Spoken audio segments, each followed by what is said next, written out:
Hello दोस्तों, आशा करता हूं कि आप लोग अच्छे होंगे और तैयारी में मेहनत के साथ लगे होंगे। साथियों, आज के वीडियो में हम देखने वाले हैं भूगोल से 100 प्रश्न, यानी जितने भी महत्वपूर्ण प्रश्न आप सभी के लूसेंट बुक में दिए गए हैं उन्हीं सारे प्रश्नों को हमने एक ही वीडियो में कंसाइज किया है। जैसा कि आप सभी को पता है, हमने आप सभी को इतिहास का 3 वीडियो दिया है। प्राचीन भारत का इतिहास, मध्यकालीन भारत का इतिहास और आधुनिक भारत का इतिहास। 3 वीडियोज आप सभी को प्रोवाइड किए गए हैं इतिहास के, जिसमें संपूर्ण निचोड़ करके हमने वीडियो को बनाकर अपलोड किया है। वो आप सभी के लिए बहुत ही महत्वपूर्ण होंगे और ये वीडियो आप सभी का रहने वाला है भूगोल से, यानी भूगोल से जितने भी महत्वपूर्ण प्रश्न बन सकते हैं, लूसेंट बुक में जितने सारे प्रश्न दिए गए हैं महत्वपूर्ण, उन्हीं सारे प्रश्नों को हमने एक ही वीडियो में कंसाइज करने का प्रयास किया है। आप सभी के एग्जाम में यहां से निश्चित रूप से क्वेश्चन फंसेंगे, तो आप लोग अंत तक बने रहिएगा और वीडियो को पूरा कवर करिएगा। 2 से 3 बार आप लोग वीडियो को देखेंगे। अगर आपके सामने कोई भी प्रश्न भूगोल से आता है तो आप सभी को कोई भी समस्या नहीं आएगी ऑप्शन को टिक करने में। ठीक, चलिए वीडियो को शुरू करते हैं। अगर आप यूपी बीएड एंट्रेंस एग्जाम 2022 की तैयारी कर रहे हैं तो इस चैनल से जुड़ सकते हैं, सब्सक्राइब कर सकते हैं, क्योंकि यहां पर जो भी चीजें आप सभी को, जो भी कंटेंट प्रोवाइड किए जा रहे हैं, बिल्कुल मुफ्त प्रोवाइड किए जा रहे हैं। चलिए वीडियो को शुरू करते हैं और अपना पहला क्वेश्चन देखते हैं भूगोल का। तो ध्यान दीजिएगा, पहला क्वेश्चन आपका है, विश्व की सबसे ऊंची चोटी एवरेस्ट किस देश में स्थित है? बहुत ही सिंपल क्वेश्चन है और इंपॉर्टेंट भी है, तो ध्यान रखिएगा। विश्व की सबसे ऊंची चोटी एवरेस्ट जो है आपकी नेपाल में स्थित है। ठीक है, अगले क्वेश्चन की तरफ बढ़ते हैं।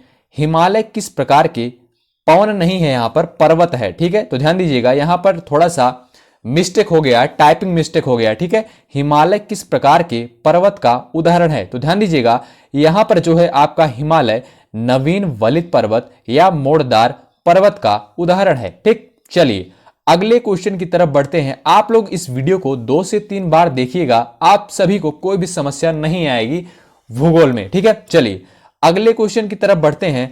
भारत की पहली बहुउद्देशीय परियोजना कौन सी है? तो ध्यान दीजिएगा, दामोदर परियोजना, जिसकी स्थापना 1948 में हुई। ठीक, भारत की पहली बहुउद्देशीय परियोजना जो है दामोदर परियोजना, जिसकी स्थापना 1948 में हुई। ठीक, चलिए अगले क्वेश्चन को देखते हैं। भारत की सबसे चौड़ी नदी, तो ध्यान दीजिएगा, ब्रह्मपुत्र को माना जाता है। भारत की सबसे चौड़ी नदी कौन सी है? ब्रह्मपुत्र। ठीक, चलिए ये सारे क्वेश्चन बहुत ही इंपॉर्टेंट है साथियों, आप लोग एग्जाम से पहले जरूर कवर कर लीजिएगा। निश्चित रूप से आप सभी के एग्जाम में यहां से क्वेश्चन फंसेंगे। जितने भी कंटेंट आप सभी को इस चैनल के माध्यम से प्रोवाइड किए जा रहे हैं, आप लोग अपने एग्जाम तक कवर करिएगा। निश्चित रूप से आप सभी का लाभ होगा। डायरेक्ट आप सभी के पेपर में क्वेश्चन मिलने वाले हैं। अगला प्रश्न ध्यान दीजिएगा, ग्रीष्म ऋतु में असम राज्य में चलने वाली तीव्र आर्द्र हवाएं क्या कहलाती हैं? तो ध्यान दीजिएगा, नॉर्वेस्टर। ये बहुत ही इंपॉर्टेंट क्वेश्चन है, कई बार आप सभी के एग्जाम में पूछा गया है। ग्रीष्म ऋतु में असम राज्य में चलने वाली तीव्र आर्द्र हवाएं क्या कहलाती हैं? तो नॉर्वेस्टर कहलाती हैं। ठीक है, बहुत ही इंपॉर्टेंट क्वेश्चन है, ध्यान रखिएगा इस क्वेश्चन को। चलिए अगले क्वेश्चन को देखते हैं। भारत में दक्षिण पश्चिम मानसून का आगमन किस महीने में होता है? तो ध्यान रखिएगा, जून के प्रथम सप्ताह में भारत में दक्षिण पश्चिम मानसून का आगमन जो है जून के प्रथम सप्ताह में होता है। ठीक, चलिए अगले क्वेश्चन को देखते हैं। अगला क्वेश्चन है आपका, ध्यान दीजिएगा, वृद्ध गंगा या दक्षिण की गंगा के नाम से किस नदी को जाना जाता है? यह भी इंपॉर्टेंट क्वेश्चन है, कई बार पूछा गया है। गोदावरी नदी को। ठीक, वृद्ध गंगा या दक्षिण की गंगा के नाम से किस नदी को जाना जाता है? तो गोदावरी नदी को। अगर आपके एग्जाम में यह क्वेश्चन पूछा जाता है तो आप लोग गोदावरी नदी पर टिक करिएगा। इंपॉर्टेंट क्वेश्चन है, पूछा जा सकता है। ठीक, चलिए अगले क्वेश्चन को देखते हैं। ध्यान दीजिएगा, भारत में पश्चिमी घाट को क्या कहा जाता है? तो सह्याद्री कहा जाता है। इस बात को भी, इस क्वेश्चन को भी ध्यान रखिएगा, इंपॉर्टेंट है। जितने भी सारे प्रश्न हैं साथियों बहुत ही इंपॉर्टेंट हैं और जितने क्वेश्चन पर हम स्टार लगा रहे हैं आप लोग इन प्रश्नों को जरूर याद कर लीजिएगा। ठीक, चलिए अगले क्वेश्चन की तरफ बढ़ते हैं। अगला क्वेश्चन है आपका, अंडमान निकोबार द्वीप समूह किस नाम से प्रसिद्ध है? तो मरकट द्वीप। ठीक, एमराल्ड आइलैंड। ठीक है, तो ध्यान रखिएगा, अंडमान निकोबार द्वीप समूह किस नाम से प्रसिद्ध है? मरकट द्वीप नाम से। ठीक, चलिए अगले क्वेश्चन को देखते हैं। अगला क्वेश्चन है आपका, भारत की सबसे बड़ी जनजाति कौन सी है? यह भी इंपॉर्टेंट क्वेश्चन है, कई बार आपके एग्जाम में पूछा गया है। भारत की सबसे बड़ी जनजाति जो है आपकी गोंड जनजाति है। ठीक है, तो ध्यान रखिएगा, इस क्वेश्चन को भी कहीं पर लिख लीजिएगा, बहुत ही इंपॉर्टेंट क्वेश्चन है। ठीक, चलिए अगले क्वेश्चन की तरफ बढ़ते हैं और अपना अगला क्वेश्चन देखते हैं। अरावली पर्वतमाला की सर्वोच्च चोटी कौन सी है? अरावली पर्वतमाला की सर्वोच्च चोटी कौन सी है? तो ध्यान रखिए, गुरु शिखर 1722 मीटर यह माउंट आबू में स्थित है। ठीक, अरावली पर्वतमाला की सर्वोच्च चोटी जो है आपकी गुरु शिखर है, 1722 मीटर, यह माउंट आबू में स्थित है। ठीक, चलिए अगला क्वेश्चन देखते हैं। माउंट एवरेस्ट को चीन में क्या कहा जाता है? तो ध्यान रखिएगा, क्योमोलांग। ठीक है, क्योमोलांग कहा जाता है। ठीक, चलिए अगले क्वेश्चन की तरफ बढ़ते हैं और अपना अगला क्वेश्चन देखते हैं। ध्यान दीजिएगा, नर्मदा नदी सबसे अधिक किस राज्य में बहती है? तो ध्यान दीजिएगा, मध्य प्रदेश में। ठीक, अगला क्वेश्चन है, भारत का सबसे अधिक नगरीकृत राज्य कौन सा है? गोवा है। इस क्वेश्चन को भी याद रखिएगा, इंपॉर्टेंट क्वेश्चन है। ठीक, चलिए अगले क्वेश्चन की तरफ बढ़ते हैं। अगला क्वेश्चन आपका है, ध्यान दीजिएगा, क्षेत्रफल की दृष्टि से भारत का सबसे बड़ा राज्य कौन सा है? तो राजस्थान है। इस क्वेश्चन को ध्यान रखिएगा, क्षेत्रफल की दृष्टि से भारत का सबसे बड़ा राज्य जो है आपका राजस्थान है। इंपॉर्टेंट क्वेश्चन है, कई बार पूछा गया है, तो ध्यान रखिएगा और याद रखिएगा इस प्रश्न को। ठीक, चलिए अगला क्वेश्चन क्या हमारा, देश में सड़क मार्ग की कुल लंबाई कितनी है? तो ध्यान रखिएगा, 48.65 लाख किलोमीटर। ठीक, देश में सड़क मार्ग की कुल लंबाई 48.65 लाख किलोमीटर है। ठीक, चलिए अगले क्वेश्चन को देखते हैं। ध्यान दीजिएगा, भारत में द्वीपों की कुल संख्या कितनी है? तो ध्यान रखिएगा, 247। ठीक, अगला क्वेश्चन क्या पूछा है आपसे, भागीरथी और अलकनंदा का संगम कहां पर होता है? तो देवप्रयाग में। इंपॉर्टेंट क्वेश्चन है, ध्यान रखिएगा। ठीक, ये क्वेश्चन कहीं पर आप लोग नोट कर लीजिएगा। इस वीडियो को आप लोग 2 से 3 बार कवर करेंगे, आप सभी को कोई भी समस्या नहीं आएगी। ठीक, चलिए अगला क्वेश्चन क्या है, अरब सागर में गिरने वाली नदियां कौन सी हैं? तो ध्यान रखिएगा, सिंधु, नर्मदा, ताप्ती। ठीक, 3 नदियां हैं अरब सागर में गिरने वाली, सिंधु, नर्मदा, ताप्ती। ठीक, अगला क्वेश्चन क्या पूछा है, हिमालय की सबसे ऊंची श्रेणी कौन सी है? तो ध्यान रखिएगा, हिमाद्री। ठीक, हिमालय की सबसे ऊंची श्रेणी जो है आपकी हिमाद्री है। इस क्वेश्चन को भी ध्यान रखिएगा। अगला क्वेश्चन क्या पूछा है आपसे, ध्यान दीजिएगा, भारत की स्थल सीमा की कुल लंबाई कितनी है? इंपॉर्टेंट क्वेश्चन है, 15,200 किलोमीटर। भारत की स्थल सीमा की कुल लंबाई जो है 15,200 किलोमीटर है। ठीक, अगला क्वेश्चन क्या पूछा है, भारत किस गोलार्ध एवं देशांतर में स्थित है? तो ध्यान रखिएगा, उत्तरी गोलार्ध एवं पूर्वी देशांतर में। ठीक, भारत किस गोलार्ध एवं देशांतर में स्थित है? ध्यान रखिएगा, इंपॉर्टेंट क्वेश्चन है, उत्तरी गोलार्ध एवं पूर्वी देशांतर में। कई बार आप सभी के एग्जाम में पूछा गया है, तो इस क्वेश्चन को भी ध्यान रखिएगा। ठीक, अगला क्वेश्चन क्या है, गोकक जलप्रपात कहां पर स्थित है? तो ध्यान रखिएगा, गोकक नदी पर, कर्नाटक में। ठीक है, अगला क्वेश्चन क्या है, ध्यान दीजिएगा, इंदिरा गांधी नगर जल किस नदी से प्राप्त करती है? तो ध्यान रखिएगा, सतलुज नदी से। ठीक, इंदिरा गांधी नहर जल किस नदी से प्राप्त करती है? तो सतलुज नदी से। ठीक, चलिए अगले क्वेश्चन की तरफ बढ़ते हैं और अपना अगला क्वेश्चन देखते हैं। साथियों, आप लोग अपने दिमाग को शांत करके 2 से 3 बार इस वीडियो को कवर करिएगा, आप सभी को कोई भी समस्या नहीं आएगी। जितने भी कंटेंट आप सभी को यूपी बीएड एंट्रेंस एग्जाम 2022 से रिलेटेड प्रोवाइड किए जा रहे हैं, आप लोग साथियों जरूर कवर करिएगा। निश्चित रूप से आप सभी के एग्जाम में डायरेक्ट क्वेश्चन मिलने वाले हैं। ठीक, चलिए अगले क्वेश्चन की तरफ बढ़ते हैं। भूटान की सीमा से सटे भारतीय राज्य कौन कौन से हैं? तो ध्यान रखिएगा, सिक्किम, पश्चिम बंगाल, असम और अरुणाचल प्रदेश। ठीक, भूटान की सीमा से सटे भारतीय राज्य कौन कौन से हैं? सिक्किम, पश्चिम बंगाल, असम, अरुणाचल प्रदेश। ठीक, चलिए अगला क्वेश्चन क्या है, अंडमान निकोबार द्वीप समूह का सबसे उत्तरी द्वीप कौन सा है? तो लैंडफॉल। ठीक, लैंडफॉल द्वीप। चलिए अगला क्वेश्चन क्या है आपका, ध्यान दीजिएगा, भारत का कुल क्षेत्रफल कितना है? भारत का कुल क्षेत्रफल कितना है? इस क्वेश्चन को भी आप लोग ध्यान रखिएगा। 32,87,263 वर्ग किलोमीटर है। ठीक, चलिए अगले क्वेश्चन की तरफ बढ़ते हैं और अपना अगला क्वेश्चन देखते हैं। ध्यान दीजिएगा, अगला क्वेश्चन है म्यांमार की सीमा से लगने वाले भारत के राज्य कौन कौन से हैं? अरुणाचल प्रदेश, नागालैंड, मणिपुर एवं मिजोरम। ठीक, चलिए अगला क्वेश्चन है आपका, भारत के मुख्य समुद्री सीमा की लंबाई कितनी है?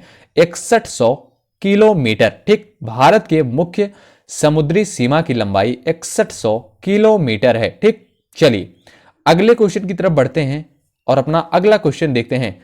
पाकिस्तान अधिकृत कश्मीर और श्रीनगर को कौन सा दर्रा जोड़ता है? तो बुर्जिला दर्रा, इस क्वेश्चन को भी ध्यान रखिएगा। ठीक, पाकिस्तान अधिकृत कश्मीर और श्रीनगर को कौन सा दर्रा जोड़ता है? बुर्जिला दर्रा, इस क्वेश्चन को भी ध्यान रखिएगा। अगला क्वेश्चन क्या है, ध्यान दीजिएगा, भारत में सबसे पहले सूर्योदय कहां पर होता है? अरुणाचल प्रदेश में। इंपॉर्टेंट क्वेश्चन है, ध्यान रखिएगा। ठीक, चलिए अगले क्वेश्चन की तरफ बढ़ते हैं। अगला क्वेश्चन क्या है आपका, ध्यान दीजिएगा, क्षेत्रफल की दृष्टि से भारत का सबसे छोटा राज्य कौन सा है? गोवा है। इंपॉर्टेंट क्वेश्चन है, यह भी ध्यान रखिएगा। ठीक, क्षेत्रफल की दृष्टि से भारत का सबसे छोटा राज्य आपका गोवा है। ठीक, अगला क्वेश्चन क्या है, ध्यान दीजिएगा, पाकिस्तान और अफगानिस्तान के बीच की सीमा रेखा को क्या कहा जाता है? डूरंड रेखा। ठीक, इसका निर्धारण जो है 1896 में हुआ है। ठीक, अगले क्वेश्चन की तरफ बढ़ते हैं और अपना अगला क्वेश्चन देखते हैं।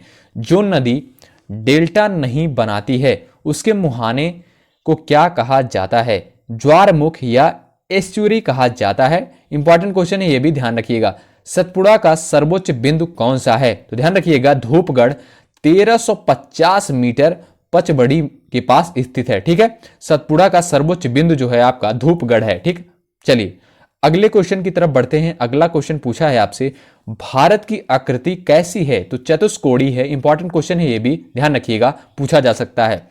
अगला प्रश्न क्या है, भारत का रूर किसे कहा जाता है? छोटा नागपुर पठार को। ठीक, छोटा नागपुर पठार को जो है भारत का रूर कहा जाता है। ठीक, चलिए अगले क्वेश्चन को देखते हैं और अगला क्वेश्चन आपका है, इलायची पहाड़ी कहां पर स्थित है? केरल में स्थित है, ध्यान रखिएगा। अगला प्रश्न है, जनवरी फरवरी के महीने में, ध्यान दीजिएगा, जनवरी फरवरी के महीने में तमिलनाडु के तटों पर वर्षा किस मानसून के द्वारा होती है?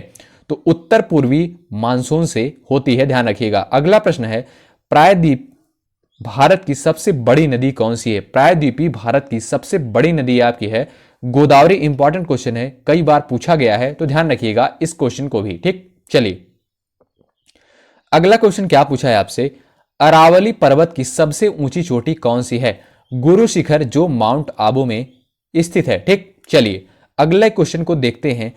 भारत की जल एवं स्थल दोनों सीमाओं से लगने वाले देश कितने हैं? 3 देश हैं, बांग्लादेश, म्यांमार, पाकिस्तान। ठीक, चलिए अगले क्वेश्चन की तरफ बढ़ते हैं। अगला क्वेश्चन है आपका, बुर्जिला एवं जोजिला दर्रा कहां पर स्थित है? कश्मीर में स्थित है, ध्यान रखिएगा इस क्वेश्चन को भी। ठीक, चलिए अगले क्वेश्चन को देखते हैं। ध्यान दीजिएगा, जून जुलाई में बोई जाने वाली तथा नवंबर दिसंबर में काट ली जाने वाली फसलों को क्या कहते हैं? इंपॉर्टेंट क्वेश्चन है, ध्यान रखिएगा। जून जुलाई में बोई जाने वाली, नवंबर दिसंबर में काट ली जाने वाली फसलों को क्या कहते हैं?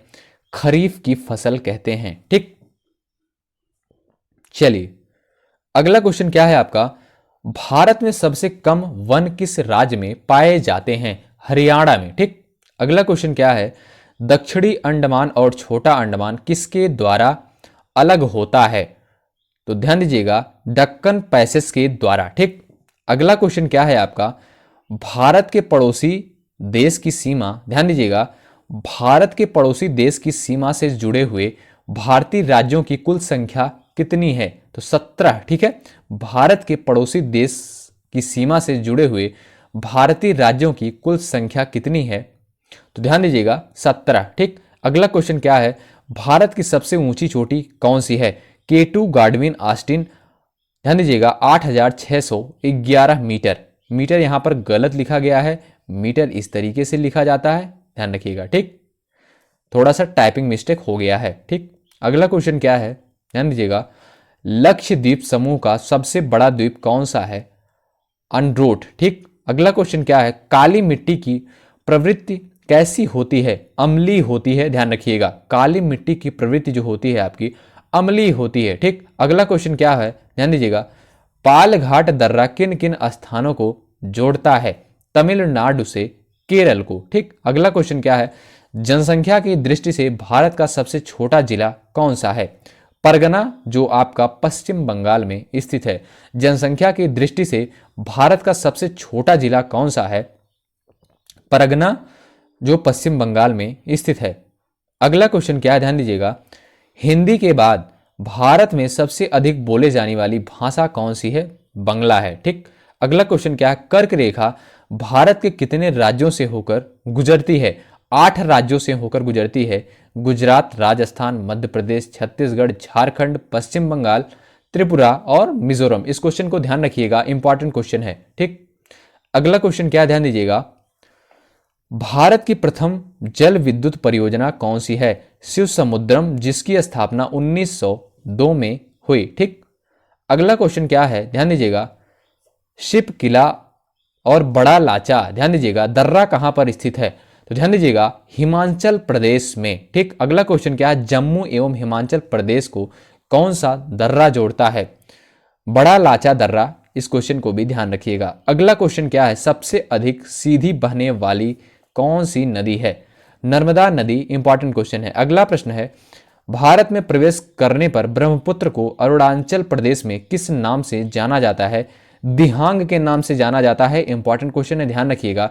भारत में प्रवेश करने पर ब्रह्मपुत्र को अरुणाचल प्रदेश में किस नाम से जाना जाता है? दिहांग के नाम से जाना जाता है। ठीक, अगला क्वेश्चन क्या? ध्यान दीजिएगा। माउंट एवरेस्ट को नेपाल में क्या कहा जाता है? तो ध्यान दीजिएगा, सागर माथा। ठीक, माउंट एवरेस्ट को नेपाल में सागर माथा कहा जाता है। अगला प्रश्न है, लक्षद्वीप समूह का सबसे छोटा द्वीप कौन सा है? तो बिट्रा। ठीक, चलिए अगले क्वेश्चन की तरफ बढ़ते हैं। अगला क्वेश्चन आपका है, साथियों इस वीडियो को 2 से 3 बार आप लोग जरूर कवर करिएगा। निश्चित रूप से आप सभी के एग्जाम में यहां से क्वेश्चन फंसने वाले हैं। ठीक, चलिए अगले क्वेश्चन को देखते हैं। भारत में हिमालय की सबसे ऊंची चोटी कहां पर है? कंचनजंगा, सिक्किम में 8,598 मीटर। ठीक, अगला क्वेश्चन क्या है? प्रायद्वीपीय भारत की दूसरी सबसे बड़ी नदी कौन सी है? कृष्णा नदी है। ठीक, इंपॉर्टेंट क्वेश्चन है, यह भी ध्यान रखिएगा। लाल मिट्टी का रंग लाल क्यों होता है? तो ध्यान दीजिएगा, लौह ऑक्साइड की उपस्थिति के कारण। अगला प्रश्न है, भारत की सबसे लंबी स्थलीय सीमा किस देश से लगती है? बांग्लादेश से। भारत की सबसे लंबी स्थलीय सीमा बांग्लादेश से लगती है। इंपॉर्टेंट क्वेश्चन है, ध्यान रखिएगा। ठीक, काली मिट्टी का रंग काला क्यों होता है? तो ध्यान दीजिएगा, टिटेनी फेरस मैग्नेटाइट एवं जीवाश्म के कारण। ठीक, चलिए अगले क्वेश्चन की तरफ बढ़ते हैं। अगला क्वेश्चन आपका है, भारत में कुल राज्य तथा केंद्र शासित प्रदेशों की संख्या कितनी है? 28 राज्य, 8 केंद्र शासित प्रदेश हैं। ठीक, चलिए अगला क्वेश्चन क्या पूछा है आपसे? ध्यान दीजिएगा, अंडमान निकोबार द्वीप समूह की सबसे ऊंची चोटी कौन सी है? तो ध्यान दीजिएगा, सैडल पीक 738 मीटर। ठीक, चलिए अगला क्वेश्चन क्या है? जनसंख्या की दृष्टि से भारत का सबसे बड़ा राज्य कौन सा है? उत्तर प्रदेश है। इंपॉर्टेंट क्वेश्चन है, आप लोग इस क्वेश्चन को ध्यान रखिएगा। जितने क्वेश्चंस को हम आप सभी को इंपॉर्टेंट बता रहे हैं, आप लोग जरूर ध्यान रखिएगा, आप सभी के एग्जाम में फंस सकते हैं। दक्षिण भारत की सर्वोच्च शिखर चोटी कौन सी है? तो ध्यान दीजिएगा, अनाईमुड़ी 2695 मीटर। ठीक, अगला क्वेश्चन क्या है? भारत में दक्षिण पश्चिम मानसून का आगमन किस राज्य से होता है? केरल से होता है। ठीक, केरल राज्य से। ठीक, भारत में दक्षिण पश्चिम मानसून का आगमन किस राज्य से होता है? केरल से। ठीक, अगला क्वेश्चन क्या है? लक्षद्वीप को मालदीव से कौन सा जलमार्ग अलग करता है? ध्यान दीजिएगा, 8 डिग्री चैनल जलमार्ग। ठीक, चलिए अगला क्वेश्चन क्या है? अरब सागर में स्थित लक्षद्वीप किस प्रकार निर्मित है? 36 प्रवालों से। चलिए अगले क्वेश्चन को देखते हैं, ध्यान दीजिएगा। अगला क्वेश्चन है आपका, लैटेराइट मिट्टी में सबसे अधिक बहुलता किस चीज की होती है? आयरन एवं सिलिका की। ठीक, लैटेराइट मिट्टी में सबसे अधिक बहुलता जो होती है आयरन और सिलिका की होती है। चलिए अगले क्वेश्चन को देखते हैं। ग्रीष्म ऋतु में पश्चिम बंगाल राज्य में चलने वाली तीव्र आर्द्र हवाओं को क्या कहा जाता है? काल वैशाखी नाम से जाना जाता है। इंपॉर्टेंट क्वेश्चन है, इस क्वेश्चन को भी आप लोग ध्यान रखिएगा। अगला प्रश्न है, भारत में पर्वत का प्रतिशत कितना है? 29.3% है। इस क्वेश्चन को भी ध्यान रखिएगा। अगला प्रश्न है, भारत का मानक समय ग्रीनविच समय से कितना आगे है? 5 घंटा 30 मिनट आगे है। ठीक, चलिए अगला क्वेश्चन क्या है आपका, ध्यान दीजिएगा। मुंबई से नासिक को जोड़ने वाला दर्रा कौन सा है? थाल घाट। इंपॉर्टेंट क्वेश्चन है, याद रखिएगा। मुंबई से नासिक को जोड़ने वाला दर्रा थाल घाट दर्रा है। ठीक, अगला क्वेश्चन है, अंडमान और निकोबार किस जलमार्ग के द्वारा अलग होता है? 10 डिग्री चैनल जलमार्ग के द्वारा। ठीक, चलिए अगले क्वेश्चन को देखते हैं। छोटा नागपुर पठार की सर्वोच्च बिंदु कहां पर है? पारसनाथ में। चलिए अगले क्वेश्चन को देखते हैं। सह्याद्री पर्वतमाला कहां पर स्थित है? महाराष्ट्र में स्थित है। चलिए अगला क्वेश्चन क्या पूछा है, ध्यान दीजिएगा। भारत के सबसे दक्षिण में स्थित नदी कौन सी है? वैगई नदी है। इंपॉर्टेंट क्वेश्चन है, ध्यान रखिएगा। यह क्वेश्चन आप सभी के एग्जाम में कई बार पूछा गया है। चलिए अगला क्वेश्चन क्या है, ध्यान दीजिएगा। भारत का अक्षांशीय विस्तार कितना है? तो ध्यान दीजिएगा 8 डिग्री 4 मिनट से 37 डिग्री 6 उत्तरी अक्षांश। ठीक है, भारत का अक्षांशीय विस्तार जो है आपका इतना है। ठीक, चलिए अगले क्वेश्चन की तरफ बढ़ते हैं। अगला क्वेश्चन है आपका, ध्यान दीजिएगा। दक्षिण से उत्तर की ओर बहने वाली नदी कौन सी है? बेतवा नदी। इंपॉर्टेंट क्वेश्चन है, कई बार पूछा गया है, तो ध्यान रखिएगा। अगला प्रश्न है, सर्वोत्तम काली मिट्टी भारत के किस राज्य में मिलती है? महाराष्ट्र में। ध्यान रखिएगा, सर्वोत्तम काली मिट्टी भारत के किस राज्य में मिलती है? महाराष्ट्र में। ठीक, चलिए अगले क्वेश्चन की तरफ बढ़ते हैं। अगला क्वेश्चन है आपका, भारत की सबसे लंबी नदी गंगा की उत्पत्ति कहां से होती है? गंगोत्री हिमनद से। चलिए अगला क्वेश्चन है आपका, नदी के द्वारा मिट्टी को जमा करने की क्रिया क्या कहलाती है? निक्षेपण कहलाती है। ध्यान रखिएगा। अगला प्रश्न है, भारत में पठार का प्रतिशत कितना है? भारत में पठार का प्रतिशत कितना है? 27.7%। ध्यान रखिएगा। अगला प्रश्न है, सबसे लंबी तटरेखा वाला राज्य कौन सा है? गुजरात है। इंपॉर्टेंट क्वेश्चन है, ध्यान रखिएगा। साथियों इस वीडियो को जरूर कवर करिएगा, यहां से आप सभी के एग्जाम में डायरेक्ट क्वेश्चन मिलने वाले हैं। चलिए अगला क्वेश्चन है, भारत का सबसे प्राचीन पर्वत कौन सा है? अरावली पर्वत, जो कि राजस्थान से दिल्ली तक फैला हुआ है। ध्यान रखिएगा, भारत का सबसे प्राचीन पर्वत अरावली पर्वत है। अगला प्रश्न है, पश्चिम की ओर बहने वाली नदियां जो डेल्टा नहीं बनाती हैं वह कौन सी हैं? नर्मदा एवं ताप्ती नदी। ठीक, चलिए अगला क्वेश्चन है आपका, ध्यान दीजिएगा। भारत की सबसे लंबी नदी कौन सी है? गंगा नदी है। ध्यान दीजिएगा 2525 किलोमीटर। ठीक, चलिए अगला क्वेश्चन है, बंगाल की खाड़ी में गिरने से पहले पद्मा से एक प्रमुख वितरिका निकलती है, जिसे क्या कहते हैं? तो ध्यान दीजिएगा, मेघना या गंगा एवं ब्रह्मपुत्र की संयुक्त धारा। ध्यान रखिएगा इस क्वेश्चन को, इंपॉर्टेंट क्वेश्चन है। ठीक, चलिए अगला क्वेश्चन क्या है आपका, भारत का मानक समय। ध्यान दीजिएगा, भारत का मानक समय 82 डिग्री 5 मिनट पूर्वी देशांतर रेखा किन 5 राज्यों से होकर गुजरती है? उत्तर प्रदेश, मध्य प्रदेश, छत्तीसगढ़, उड़ीसा व आंध्र प्रदेश। इंपॉर्टेंट क्वेश्चन है, इस क्वेश्चन को भी ध्यान रखिएगा। ठीक, चलिए अगला क्वेश्चन क्या है, समुद्र पार भारत का सबसे निकटतम पड़ोसी देश कौन सा है? श्रीलंका, प्राचीन नाम इसका था सिलोन। ठीक, चलिए अगला क्वेश्चन क्या है, ध्यान दीजिएगा। गेहूं, चना, जौ, मटर, सरसों, आलू, राई इत्यादि किस फसल के उदाहरण हैं? रबी की फसल। ठीक, इंपॉर्टेंट क्वेश्चन है, ये भी ध्यान रखिएगा, आप सभी के एग्जाम में पूछा जा सकता है। अगला क्वेश्चन क्या है, ध्यान दीजिएगा। भारत में सबसे अधिक जनजातियां कहां पर पाई जाती हैं? मध्य प्रदेश में। इंपॉर्टेंट क्वेश्चन ये भी है। अगला प्रश्न है, सबसे अधिक राज्यों को छूने वाला भारतीय राज्य कौन सा है? उत्तर प्रदेश, 8 राज्यों को। ठीक, चलिए अगला क्वेश्चन क्या है, भारत का सबसे उत्तरी बिंदु कौन सा है? इंदिरा काल जम्मू कश्मीर में है। ठीक है, अगला प्रश्न है, भारत के दक्षिण में कौन से देश हैं? श्रीलंका एवं हिंद महासागर। साथियों इस वीडियो को 2 से 3 बार आप लोग कवर करिएगा। भूगोल के जितने भी महत्वपूर्ण प्रश्न बन सकते थे हमने इस वीडियो में कंसाइज किया था। यह लूसेंट का निचोड़ था, आप लोग समझिए इस वीडियो को। अगर आपका कोई भी डाउट होता है तो कमेंट बॉक्स में लिख सकते हैं। अगर आप यूपी बीएड एंट्रेंस एग्जाम 2022 की तैयारी कर रहे हैं और सरकारी कॉलेज से बीएड करना चाहते हैं, या कोई भी जानकारी आप सभी को बीएड से संबंधित चाहिए, तो आप लोग कमेंट कर सकते हैं और चैनल से जुड़ सकते हैं, सब्सक्राइब कर सकते हैं। अंत तक बने रहने के लिए बहुत बहुत धन्यवाद। जय हिंद, जय भारत।